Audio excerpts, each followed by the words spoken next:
Now we're going to answer the activity number 5, which are the decision-making process part 2.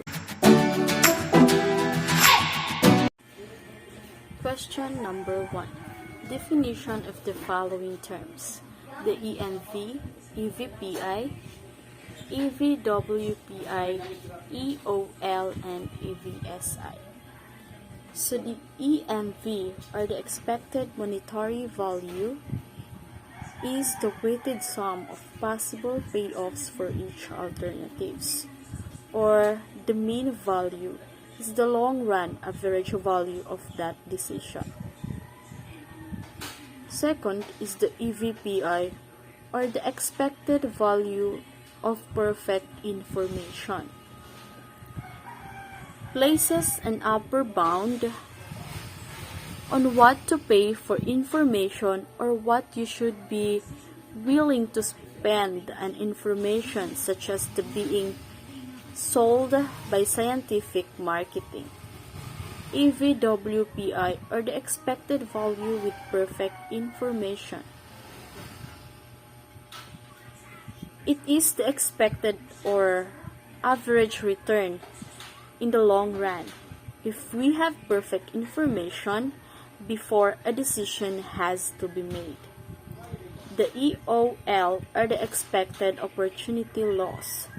It is the cost of not picking the best solutions. It will always result in the same decision as the maximum EMV. Lastly is the EVSI, or the expected value of sample information. It measures the value of sample information. Question number 2. Formula for the following: EMV, EVPI, EVWPI, EOL, and EVSI. So these are the formulas.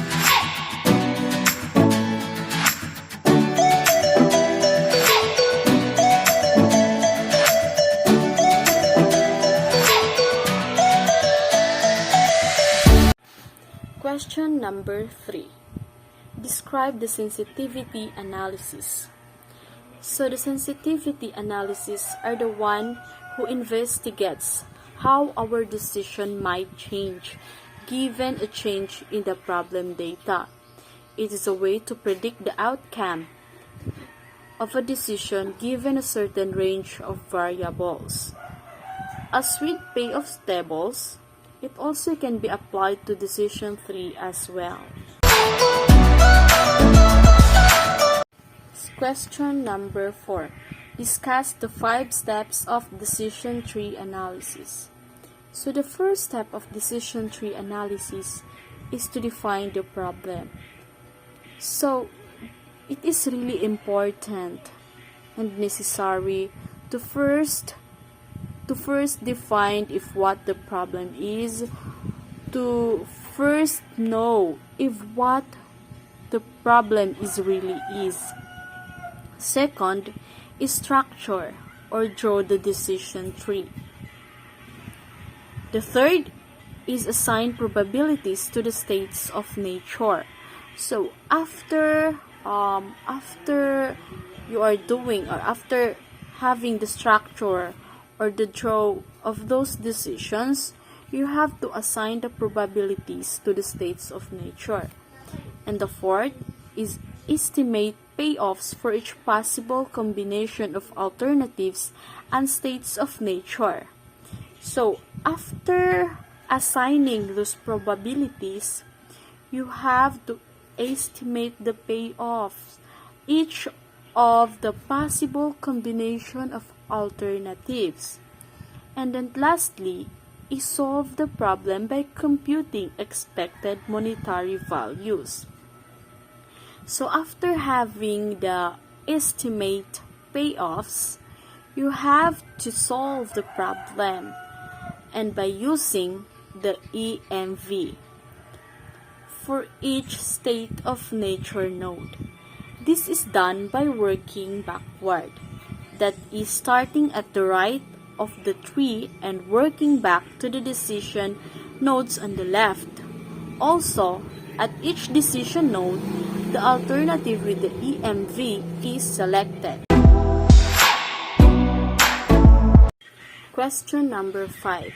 Discussion of types of nodes for the decision tree. So there are two types of nodes for the decision tree. And the first one is the decision node from which one of several alternatives may be chosen. So in the first types of nodes for decision tree, this is where, in one problem, there are several alternatives that will be chosen or that will be used to solve such problem. While the second one is the state of nature node, out of which one state of nature will occur.